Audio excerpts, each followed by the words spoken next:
Hi everyone. Happy cold day. Can't really call it a snow day. It is Wednesday. So I'm seeing you in the middle of the week, but I have to apologize in with all the odd things that have happened this semester.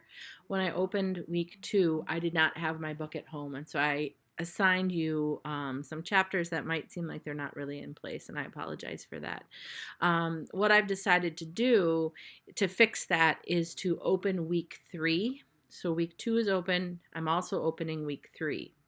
What I'm going to do for you, though, is I'm going to change the due date for week 2 and week 3 to be on February 11th. So you will have extra time. I had a student, and I apologize that I haven't gotten back to you, to the student who emailed me, who was a little worried about getting out and getting a children's book that relates to chronic conditions because of the cold, and I completely understand that.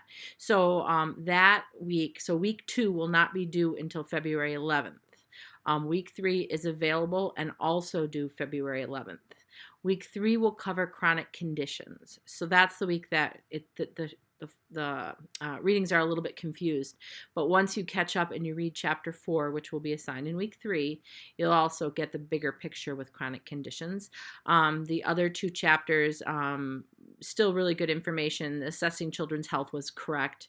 Making sure you have healthy children, how to know what healthy children look like, and then what to look for if you're looking for things that might show you that the child isn't healthy. One of those things is identifying a chronic condition and knowing how to deal with that and setting up an environment for that.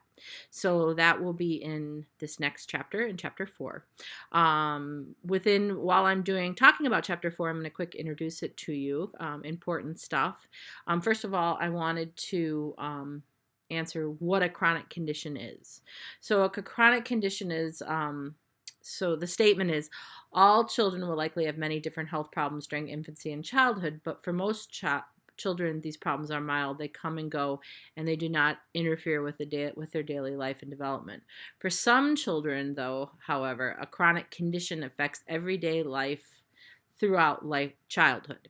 So the definition of chronic condition is a health problem that lasts over 3 months, affects your child's normal activities, and requires lots of hospitalization and or home health care or extensive medical care. Chronic condition is an umbrella term. So if you think about some of the chronic conditions, some of the ones that might come to mind are diabetes, cerebral palsy, cystic fibrosis, sickle cell anemia, lead poisoning, fetal alcohol syndrome, are just some of them. So in thinking about that, we're also going to talk about seizures, epileptic seizures, asthma. So there's a really great video in this week's folder, and it shows you different seizures. I was sitting next to a woman at a conference from the American Epilepsy Society. I'm not quite sure what the name of it is, but she was really interesting and talked a lot to me about how important it is for childcare providers to notice seizures, because sometimes when seizures happen, the first ones are very minor, and then they can go into a full-blown um, uh, uh, a major seizure. I don't have the folder open, so I can't tell you the name. Grand mal seizure, that's what it is.